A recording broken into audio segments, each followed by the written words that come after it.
Hey, on the Mark Tribe, I have to pay attention that my next guest does not hypnotize me while we're having this conversation. There he is. He's smiling. If you're watching on YouTube, if you're on audio, it's Paul Salter. Paul, welcome to the show. How are you? I'm doing wonderful, Mark. It's great to be here. Thank you for it. I wasn't even joking. I'm looking at you. I'm seeing your smiling face. I'm feeling the vibes through the Zoom call. I'm like, okay, he's affecting my soul over here. Okay, let's dive in. For our audience around the world, we've had someone on the show before talking about hypnotherapy. What you've brought me is fascinating, interesting. Um, I know it's going to basically guarantee improvement for our audience. But tell us about you. Tell us about Paul Salter, please. Happy to. Yes. So I have been fortunate enough to be helping high performers of all walks of life get unstuck out of their own way and unlock their full potential for the past 15 years. And the early part of my coaching career was actually as a high performance dietitian, working closely with collegiate, professional, Olympic athletes, helping them to maximize performance, recovery, and body composition. Yeah. Now, what was very unique about my coaching, even as a dietitian, I talked very little about nutrition. I always focused on what was really going on between the ears and in the heart. Because let's be candid, 99% of us know how to make those nutritious food choices, know we need to be in the gym if we have a physical or athletic goal, but there's a whole collection of fears, beliefs, and behaviors stopping us. So that was always my foundation of coaching, was focusing on what's going on in between the ears. And if we fast forward 10 years later, I pursued poker professionally. Oh, And this, yeah, a little bit of a left turn, if you will. So this is the first experience where I really began to run into my own collection of limiting beliefs, fears, and destructive mental programs. I found that as I started playing for more money, was trying to play at bigger stakes, I was fearful, I was passive, and regardless of how little or how much you know about poker, that's a recipe to lose a lot of money fast. yeah. So, in order to be proactive and prevent that, I hired my first mindset coach. This was my first introduction to hypnotherapy. And she had a phenomenal impact on my poker career. But more importantly, she had an even bigger impact in both my personal and my professional life. So much so that we fast forward 6 years later, I still work with her.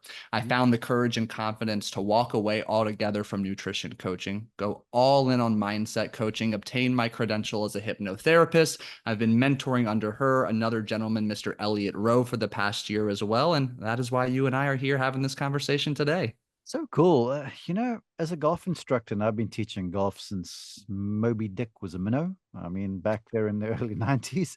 I've been at it for a while. And I have the fortunate position to be in this place where I talk to people like you, and the more and more I've kind of always known it, but now it's becoming part of my psyche, where I'm very holistic in my approach to improvement. And it occurred to me more and more, and daily it occurs to me that everything just originates from our mind. You talk about dietary habits, you talk about fear on a golf course, whatever the case might be, a swing change it originates inside the mind. And if you can truly bite into that sort of stuff and own it, you'll be well on your way to going in the right direction with whatever you're doing. Yes. Well said. It's incredibly power. 95% of who we are and what we do on a regular basis comes from our subconscious mind. Mhm. So if you think about you're stuck in this pattern of mediocrity, maybe you're stuck in that proverbial bunker of poor performance. If you're not willing to look within, to go deep beneath the surface and discover who you are, what is at the core of who you are, you're going to remain stuck, trapped in that hamster wheel of mediocrity. So it requires that introspection and deep work connecting with your subconscious if you truly wish to achieve your full potential. Yeah. Okay. Let's get into it. As I say, we've featured Dr. David Spiegel on here, and I asked him Yeah. this question, and I'm going to ask you the same question.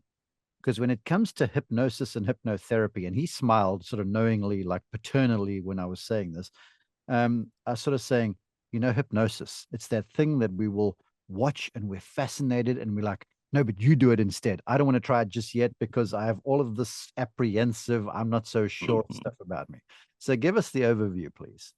Absolutely. So I always find it most helpful to start with what hypnosis is not. Okay. So thanks to Hollywood and Las Vegas stage performances alike, we are pretty conditioned to think that hypnosis is getting you to cluck like a chicken, swinging a pocket watch in front of you and putting you to sleep. It is none of those things. Yes, that is a form of hypnosis.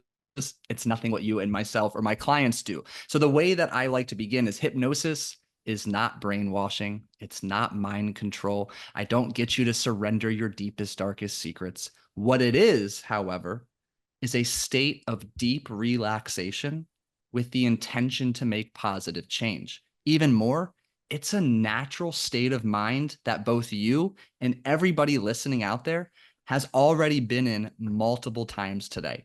It's that same brainwave state that you experience when you transition from sleeping to waking in the morning, when you're caught up in a good book, listening to your favorite podcast, or even finding that flow state on the golf course. It's all the same brainwave state. And I reiterate that just to really demonstrate it's a safe, natural state of being. In fact, every step of the way, you are awake, you are alert, you are conscious, and you are in control. Yeah. Beautifully said. I can tell you this. I have seen this, front and center with various of the high performing PGA Tour professionals I've been around. When they're at the highest, look, they're the best of the best. And when they're playing at their best, they get to this place where it's Zen like. People call it focus, myopic. I've had Tiger Woods almost look through me at times. And then later in the day, he's like, "What's up, Mark?" And I'm like, "Dude, and it's amazing how they move through these states of awareness, I guess is what it is. So I feel what you're saying there, Paul. Yeah. And it's wonderful because if you think about it too, most people don't recognize, yes, I'm a hypnotherapist. What I'm really doing is actually dehypnotizing those I work with, because from the ages of 0 to 7, you're essentially walking around in a hypnotized state. You are operating in that theta brainwave state, which is the state that characterizes hypnosis. And it's during this time, if you recall, we use that old expression or cliche, I'm like a sponge. I'm absorbing all of these patterns, these beliefs and behaviors consciously and unconsciously from my parents, my environment, and society. And research estimates that by the age of 7, 95% of our belief system is formed. So my work is really to actually dehypnotize, detangle the web of fears, beliefs, and behaviors that are outdated and no longer serving you, so you can get out of your own way and perform to your potential. And I guess to put a bow on what you just said there, many top performers are in the state when they're at their best. You can watch in the Olympics right now, for argument's sake. They get to this place when you perform at that level, in the zone. That's when they're in this brain wave state, correct? Bingo. You got it. All right, lovely. You'd said it already. You kind of kissed it, where you talked about shifting from unconscious to conscious. And you send me notes here and you say, I want to talk about shifting from the unconscious reactions to conscious responses, identifying and dismantling destructive mindset programs. Now, I want to preface that and say, I've had to do a playing golf lesson this morning. That's why I was marginally late for our call. And part of the playing was me playing, which is 90% pure panic and 10% pure pleasure. Okay. And there were multiple shots because in preparation for our call, I'd get over a difficult shot and I'd be like, just this disaster going on inside of my mind. This shot is not going to work out. Then I would try and get myself back to that place. And once or twice I did, the place of like calm, comfort, execute, and I'd hit. And other times I just fail miserably. So please help us with these destructive mindset programs. Absolutely. So the big example I like to use that is incredibly relatable for all of us golfers is that moment that we shank a tee shot. Yeah. Now, I'm not going to repeat some of the curse words that might go off in my mind or your listener's mind, but immediately there is a pre-programmed response, also known as an emotion, and that is anger. It's an unconscious reaction. So this emotion, remember, it's nothing more than energy, and that energy begins to permeate into our word choice, our self-talk. Our word choice and our self-talk, or our self-talk, are composed of our word choice and our thoughts. This negative energy bleeds into our beliefs and our behaviors. So now all of a sudden, in the blink of an eye, we have this unconscious reaction of anger, which is a negative, highly charged emotion, which then translates to I suck, I'm horrible at golf, screw this game, a whole other different collection of statements and bad words. And the end result is more tension and tightness. You know better than I do that tension and tightness can be the antithesis of that smooth, fluid swing we spend so long working on. And this challenge that we all face is that anger in this example, it's a learned emotion. It's a learned behavior. Likely when we were a child, we saw mom, dad, parent, guardian, family member react in a certain way when something didn't go as planned. And now we've embedded this reaction into our own subconscious. And that's how we navigate the golf course. You and I both know one mistake after another further compounds that anger. The tension and tightness grows. We're more likely to experience making a mistake or poor shot. And that pretty much sums up the remainder of our round. Okay, a few follow-ups. Is it possible when you talk about anger, could we insert words like disappointment in there after that? Or maybe the manifestation of our worst fear, because we all, Absolutely. so we could insert all of those other emotions in there too, right? Stress, anxiety, fear, guilt, regret, even overconfidence. We hit a couple great shots and maybe we're starting to play, above expectation. For those of you watching, I'm using air quotes. Even that too, we get overly excited and that can force us out of the present moment. Now we're thinking about birdieing the next hole. We're thinking about what we're finishing with on the front nine. And all of a sudden now we're going back down that negative loop of I've made a mistake, and it compounds one shot after another. Okay. And then, because every one of us listening to you and under the sound of your voice right now is like, we've had that day where it's just come apart at the seams and everything's gone bad. And we've went through the emotions and eventually we're in that, screw it situation. And something somehow turns around and we play the second nine, great. And then we're like, oh, if only I had of. But that's the same kind of a thing, because when you get to that, screw it place, that's when you actually get into a decent mind space. Yeah. Bingo. So if we run with that example, maybe you have an expectation of, breaking 80, shooting par that day. So expectation is high and you're flirting with the exterior of your comfort zone because you've yet to accomplish this achievement. So you put so much pressure on yourself. There's this gap between expectation and reality that begins to build. You bogey the first couple of holes, and now all of a sudden that serves as a gateway to invite in frustration, anger, and disappointment. You have a few blow up holes and you blow up so much the goal is no longer realistic. The gap between expectation and reality comes crashing down. You no longer care. Oh, all of a sudden it's like a wave of calm relaxation washes over you because the pressure's gone, and then you're able to turn it on and fire a phenomenally low back nine. Okay. So you've given us some examples of a destructive mindset program. Okay, here's the $1,000,000 question, because you've got everyone's attention already. How do we dismantle these how do we actually fix the thing? Because a lot of us are intimately aware of our flaws and our faults. So how do we go about the resolution now? Absolutely. So as we all know, awareness can be incredibly curative, but awareness is pretty worthless without the complement of action. So first and foremost, we need to identify what's that trigger. If we run with anger, the trigger is making a mistake, hitting it out of bounds, or a poor shot. But it could also be you shanked your tee shot because of the pressure, the stress, the discomfort, and anxiety you felt. So you need to identify what that trigger is for you. Next step is we need to really understand, and this is sometimes where some of my clients that are men have a little bit of difficulty, and I'm one of them. We struggle with emotions sometimes, but we want to label that emotion. Do we feel anxious? Do we feel angry? Do we feel, sadness or disappointment? And where in your body do you feel that? Is it tightness in your chest when you're anxious? Is it heaviness upon your shoulders when you feel like there's pressure on you to perform well? The next step is we're going to do our work away from the round. We're not going to try to solve these deep-rooted issues on the sixth hole of the golf course. We're going to do this deep work away, and we're going to use, whether alone or with a coach, we're going to really work to identify, when's the last time I felt this way? Because the thing is, you can't separate the human from the golfer. If you're blowing up at little short things on the golf course, you're likely having similar emotional reactions with your spouse, with your children, in your work environment. So we want to start highlighting all the areas of your life where you are easily triggered and anger or disappointment or frustration is the outcome.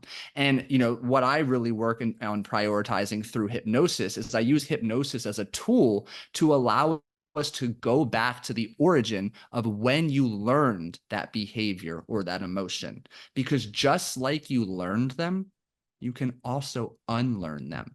And as weird and irrational as it may sound, these behaviors, these emotions, they were designed to protect you.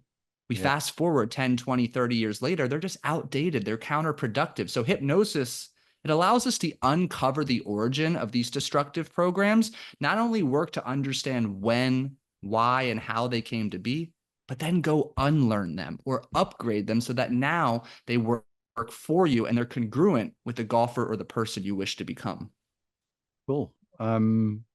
I guess the follow-up to that would be the hypnotherapy work with you. But then you also talk about defusing toxic emotions. I'm feeling like Mm-hmm. this probably goes along the same vein. And then I want to talk about the fear jar. But first, these diffusing of the toxic emotions. Um, you talk about them wreaking havoc on the course and off. The Mm-hmm. identification, the work off the course, that work off the course. Is self-hypnosis a thing too, or does one have to work with an expert like yourself when we're working on these things? Self-hypnosis is absolutely an option, as is any, if we just put a general umbrella of a reflective practice. It could be journaling, it could be meditation, whatever allows you to really get into that deeply relaxed state to Mhm. have that intimate, introspective conversation with yourself. Now, as with anything, going alone, you will only go so far. Asking for help is going to accelerate results, especially, the limitation we often run into when doing some of this deep work with ourselves is it's uncomfortable. It's uncharted waters. Confronting our past and digging into, the flaws and shortcomings that have been holding us back for years can be scary and it can be uncomfortable. So the coaching really brings in an opportunity for support to push you to where you need to go to get the best bang for your buck on how your time is spent, if you will. um, it sounds exciting. It sounds kind of scary in a way because I've known for all these years as a golf instructor, it's easy to go and practice the things you're good at. It's not very comfortable to go and work on things you're not good at, and this is kind of one of those areas. And it takes, I don't know if it's, what is it? Is it bravery? If you talk about emotion, to be able to go, all right, I'm going to start to take steps down this road to go and uncover the origin of my problem. Bravery, courage, open-mindedness, confidence, absolutely. It takes all of those things. I mean, asking for help can be incredibly scary because we have to admit we can't do it on our own. And for some of us, myself included, for a very long time, the ego starts to grow louder and louder. And it's like, hey, nah, you've got this. You can do it on your own until you can't. Paul, I got to ask you this one. Do you feel like everyone is victim to these things? Because here's where I'm going with this. And I'm sort of listening to you like a fan, and I want to get better. And it feels like I'm the only one that's failing so miserably on the golf course. And I'm the only one where things are going wrong. You get where I'm going. I'm attending my own pity party right now. Tell Well, us. you weren't on the range with me earlier, so you Right? know that you're not alone. So, in other words, you're telling me that everybody battles with us, right? Absolutely. And the beautiful thing about this is for every individual you meet, it may look different. These programs, these patterns may manifest and show up a little bit different in our lives, but at their core, they're the same collection of emotions that have gotten stuck over the years or outdated programs that at once served us. The origin, I think, is worth mentioning of a lot of these outdated programs is as a child, we all have these critical needs that must be met to really support and foster optimal physical, emotional, and cognitive development. So things such as acceptance, belonging, and connection and love, we have to feel those as a child. And when they begin to not be met in our life, our subconscious is like, no, no, no, I got to find a way to get this need met. So as an arbitrary example, I see type A personalities, perfectionism in a lot of the clients I work with. And I relate to that too. As the oldest of four siblings, When it was just me, everything was great. Mom and dad gave me all of their attention. And then I had a little brother and I lost half my attention. And then there was another little brother and another one. So now all of a sudden, I have a reduced amount of attention, time, and love, and I have to find ways to get creative to, buy back mom and dad's attention. That might be overachieving in sports and school. It also might be conversely rebelling and being mischievous and getting the attention that way. But Yeah. all of it is directed towards getting my needs of acceptance, belonging, and love met. Wow. Okay. You are tickling me in my soul. But I got to say this too. This image came in my head. And look, we all know, everyone listening to this, they wouldn't be listening to this if they didn't want to improve themselves and improve their golf. That's basically why we exist here. But I had this image of every single one of us being on the golf course, and we essentially like a ticking time bomb, just waiting for that one moment where it goes wrong. And then Mhm. the whole apple cart gets upset. Whereas if we can come to grips with this thing and we use hypnotherapy and these other tools in your toolbox, we're that person that can go around the golf course and just deal with success, failure, and everything in between in the same way. Is that it? Well said. We talked about before the call. Obviously, there's no shortage of physical hazards on the golf course. There's also a collection of emotional and mental hazards. Essentially, every round of golf, you're traversing this emotional battlefield of triggers. It's not a matter of if, it's a matter of when you're going to trigger them. So, through this deep reflective work, whether hypnosis or another practice, you're able to start lessening the charge, the blow from some of these triggers. You slowly but surely diffuse them. So that way, when you make a mistake or hit a poor shot, rather than blowing up, you're able to shrug it off. Maybe you're able to implement an on-the-fly breathwork practice for 1 to 2 rounds. That way you're able to kind of turn down the volume of your emotional brain, refocus, enter that flow state, and move on to your next shot. Mm. I'm just talking, right? This is just stuff coming out of me, all right? I've left the script. I normally do this. This is who I am. First off, I'm going to make a statement. I want you to remember this.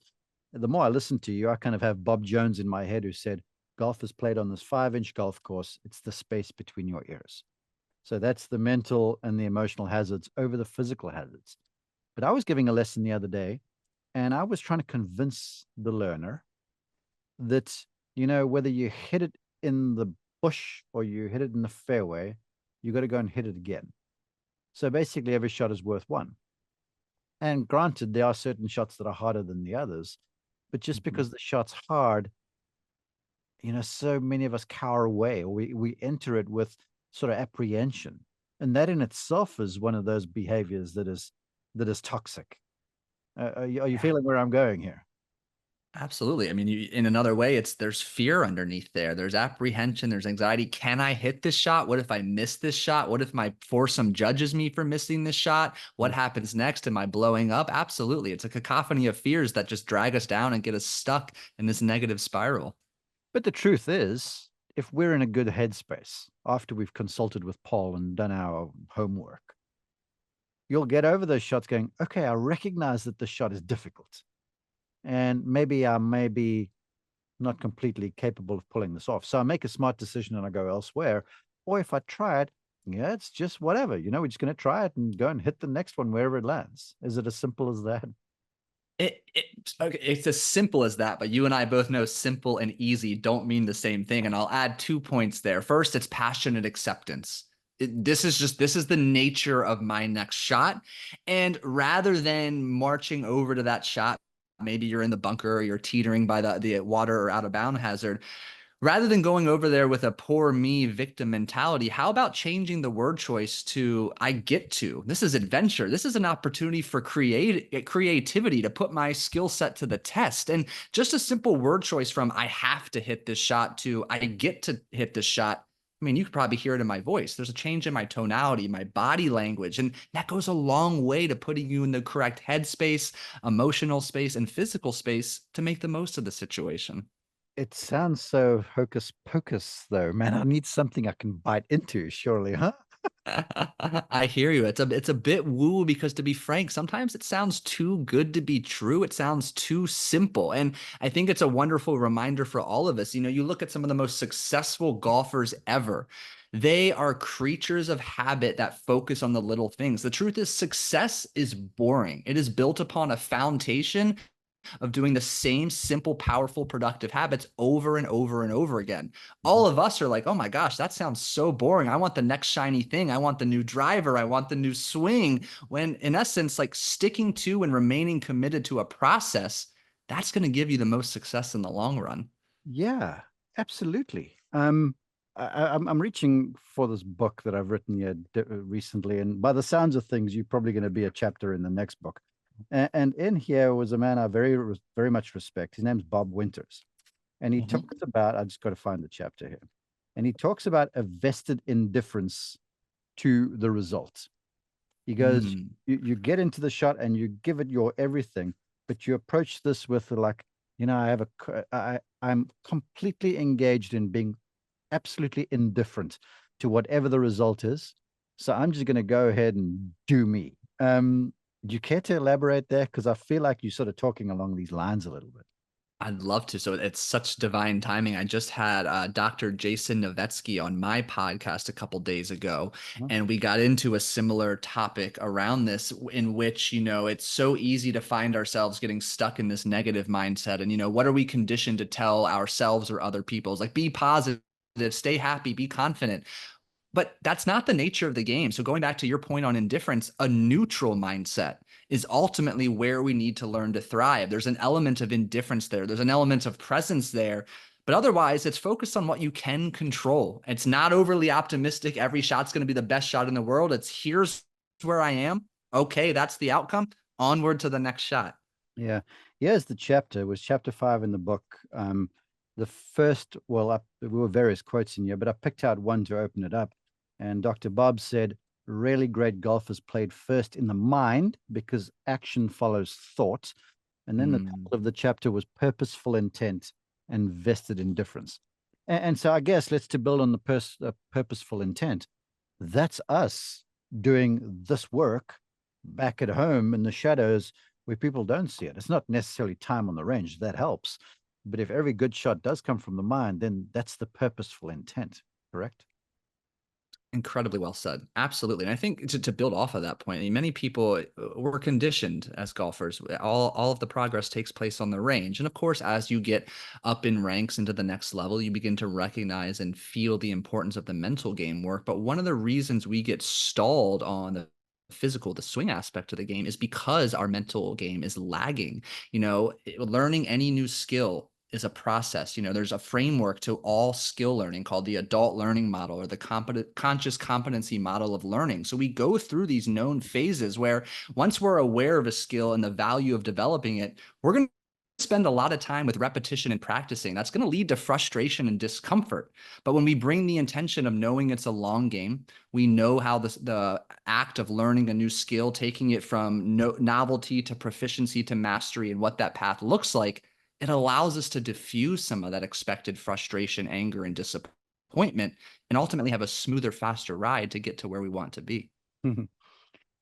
Part of that is dealing with a fear jar, JAR, as you call it. And Yeah. inside this fear jar is judgment, abandonment, and rejection. So JAR is an acronym for those three feelings.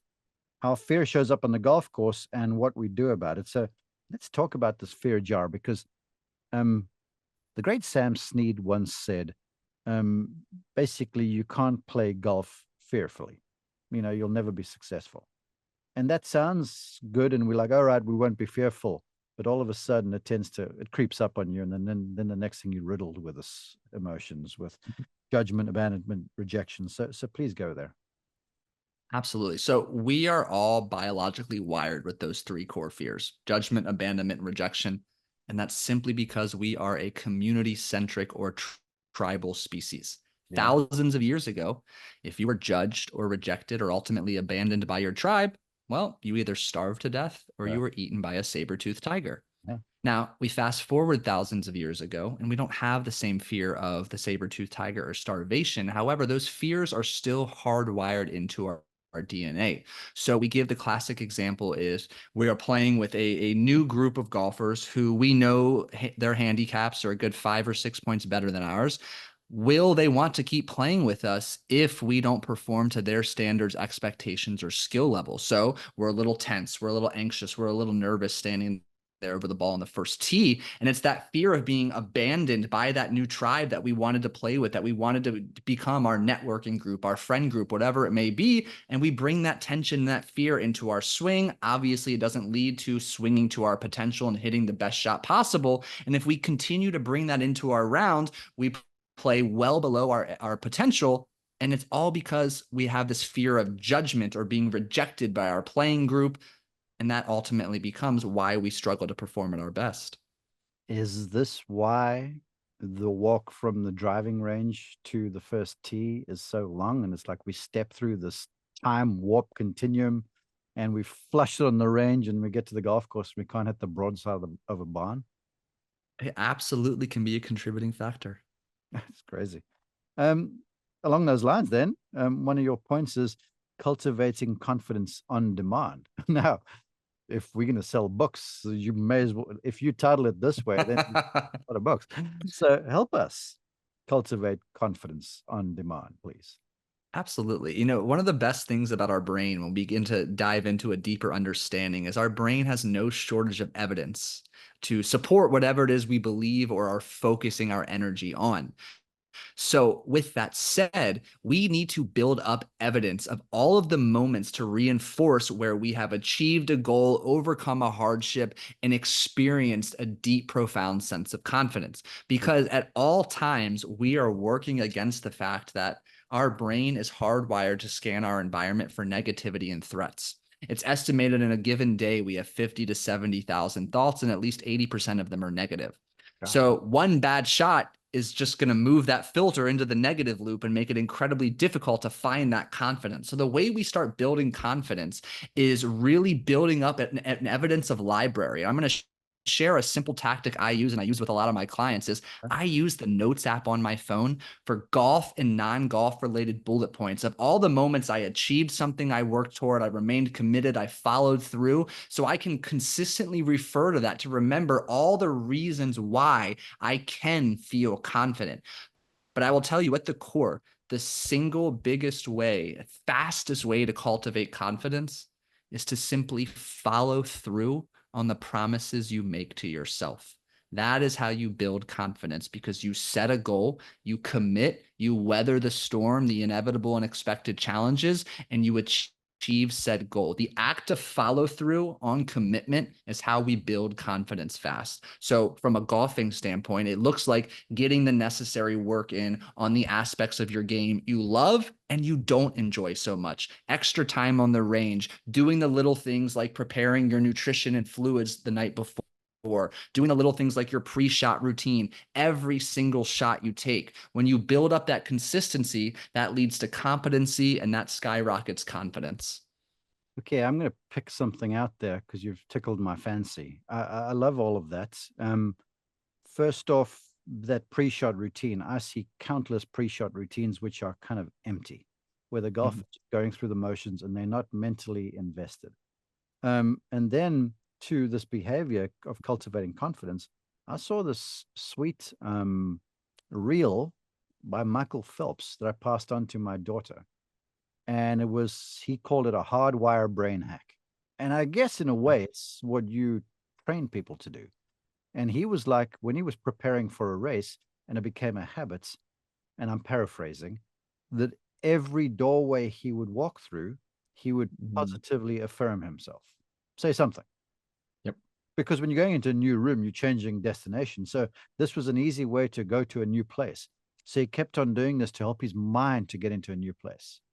So you're nodding vigorously. You're completely on board with this behavior, because all of us, we're the other way inclined. Like you say, we're looking for all these negative thoughts, but then when they happen, we owning that stuff instead of the contrary. Absolutely. So it was, I think, Charles Duhigg, author, researcher, I'm sure he wears many hats and titles, who first popularized the term the habit loop. Habits are composed of three parts. And Atomic Habits, James Clear, is another way of mentioning it. But the way I'll break it down is every habit has a cue, a routine, and a reward. So if we use Michael Phelps' example, that cue was the nude doorway. The routine was to tap it to, state a positive affirmation. The reward was a change in his physiological, emotional, and psychological state. And obviously, that state was aligned with the person he was trying to become. Mhm. So if we now foster this through the lens of the pre-shot routine, the cue, I got a lot of my pre-shot routine tips from Bo Watson and Shannon Shusky in The Zone Yeah. Secret. It's a great book. So for me, I personally, I tap the ground twice when I'm ready to lock in. I take the inhale and the exhale. So the cue for me is I tap twice. The routine is then I am taking that deep breath. And the reward is that it's almost in a simple metaphorical way. My mind has shut off. My subconscious knows how to swing a golf club. It's my conscious mind that continues to get in the way. So by having the two taps in the inhale and the exhale, I'm able to shut down the mind, quiet the mind that typically gets in the way, and just swing confidently and fluidly. So I love that concept. So many golfers, you used the term trigger earlier, like Ernie Els and young South Africans have copied him. He puts his glove on his glove hand, but he doesn't affix the Velcro completely until it's time to hit. He'll make a practice swing and the glove will be undone. And then when it's time, you'll see him, he stands behind the ball, closes the glove, Velcro tightens, then he's in that unconscious zone. Same thing. Mm-hmm. Yes, absolutely. And I think for your listeners too, you'll find this helpful. Another way you can take this away from the golf course, if you're somebody listening who struggles to separate, how you performed on your round, and, if you had a bad day and you bring that bad energy back home, your spouse, your children probably don't want to hang out with that version of you. So we've got to find a way to avoid that. So putting your bags in the trunk, and then I like to slam that trunk shut. That's kind of my audible cue and routines. Like, whew, okay, I'm leaving this round at the golf course. I am now flipping the switch to step back into whether, it's father, husband, dad mode, whatever it may be. And I've heard golfers tell me that as soon as they put their club back in their bag after a shot, they're leaving that shot behind, and that allows them to move forward to focus on the next shot. Okay, cool. I guess I have to ask this follow up because all of us will do our routine and we try and click into that. Okay, react, unconscious, non judgmental, just be creative zone. But then one of those thoughts comes wandering through your head. And what do? Do you go ahead and pull the trigger anyway, or do you step out and try and reset the process? Well, there's no hard and fast answer here, but I hope some education will help empower everybody. So first and foremost, like I mentioned, you got 50 to 70,000 thoughts a day. You're not going to just turn them off. They're going to come. Mhm. Now, when they come, first and foremost, let's just observe them through a lens of non-judgmental curiosity. And if there's a pattern, if there's an emotional charge to them, maybe that's a cue of what we need to work on away from the course. Oh, In that moment, if that thought is so distracting, we need to find the courage to back off the ball, because otherwise we are more prone to hitting what I call an anyway shot. We know something's off. It feels uncomfortable. We swing anyway. It's not the best of our ability. We're more likely to make a mistake or hit it where we don't want to. So easier said than done, but bringing awareness to the situation can go a long way in helping creating a space for action to step away from the ball. you're the first person who's actually said to me about taking it away from the course and actually identifying the trend of going to work on this. Most folks like just step away and kind of gather yourself and then step back in. But you've just looped us all the way back to the start of our conversation where the work was done off the course and you begin to delve deep into your insides to get to the root of the cause. Yeah. Because if you think about it, I mean, it seems enticing to want to be able to solve all our problems in the midst of our round, but that requires a lot of energy, let alone a lot of time and emotion. That's going to rob you of playing your best round, and you're only going to scratch the surface. I mean, I see this, I do a lot of work with poker players too. And it's like, you can't be there with, thousands and thousands of dollars on the line, trying to do all of this math and read your opponents, and also trying to dig deep into your childhood fears and beliefs about why you're having these thoughts. It's not a recipe to win a lot of money or a recipe to shoot well on the golf course. Okay, I got to ask. Because poker just seems so binary, I guess, in a way. But I'm sure that when there's a lot on the line, like there is in golf at certain Mhm. stages, maybe fear sets in or trepidation or doubt even. Yeah. So that is real. Absolutely. Think about those individuals who, and this is really why I hired my mindset coach. I had a very fear-based relationship with money. There was such a scarcity mindset where if I stepped away from the situation, doing a post-session reflection, I would run the numbers and see I'm like a 78% favorite, but I folded my cards. Mathematically, I had every incentive under the sun to call or to put all of my chips in the middle, but I was so afraid of losing everything I didn't do it. And the result was I actually lost more in the long run. Golly, you've just taken, oh my goodness, you've just hit people in the forehead. Okay, that being said, now they're like, okay, maybe I might dip my toe into this hypnotherapy thing. Um, do they reach out to you? How do you advise we continue? Absolutely. I appreciate you asking. So, I have a podcast, the Scratch Golfer's Mindset Podcast. Episode 7 is everything you wish you knew about hypnosis. It's a wonderful crash course in hypnosis, a lot more detail about what you and I discussed here this afternoon. That's a wonderful starting place. So, again, episode 7, it's all things hypnosis to really allow you to have the foundational education to then move forward and be able to ask the right questions. So that's a wonderful place to connect. And then obviously my social media is all linked within my podcast. And if you have questions, I'm happy to be that resource. What are the handles, please? Yeah. So the handles are going to be at Scratch Golfer Mindset on Instagram and Pars Over Bogeys on Twitter or X. I've seen something about unsticking or unstuck your mindset. A mindset. Is that a website that I glanced at? You must have. Yes. That's kind of the umbrella coaching bucket, if you will. Unstuck yourself mindset and performance coaching. Unstuck yourself mindset. Look, this is awesome. I do want to do this. When people start to really, keep me completely engaged, which I do, I listen like a fan. I ask them this question. I'm like, if there's something you know for sure, like in your soul, in your inner being, Mhm. is there something like that? And if so, would you care to share it? About every aspect we covered today. Yeah. Yeah. That's a great question. Wow. There is so much depth of your subconscious, but I would say that the one definitive fact I would share with everybody is your past does not define you nor define your future. And, Preaching, and brother. so many of us think that because we played, if we played poorly previously, or we had this terrible upbringing, or I'm not athletic, or even away from the course, that we are just destined to this set in stone future. And that's absolutely not true. I have a quote. Now I'm giving you two things, Mark. You've got me talking. I've got a quote on my forearm because it's near and dear to me. It says, "You can't change unless you change." And meaning behind that, we are all conditioned to want to change parts of our reality. And it's easy to get lost in la la land, high on dopamine, dreaming and thinking about what we can accomplish. But all the changes in our life that we want to make have to start from within, in our mindset, what we believe we're worthy, deserving, and capable of. That's where the change in the work has to begin. You can't change unless you change. Yeah, paraphrasing.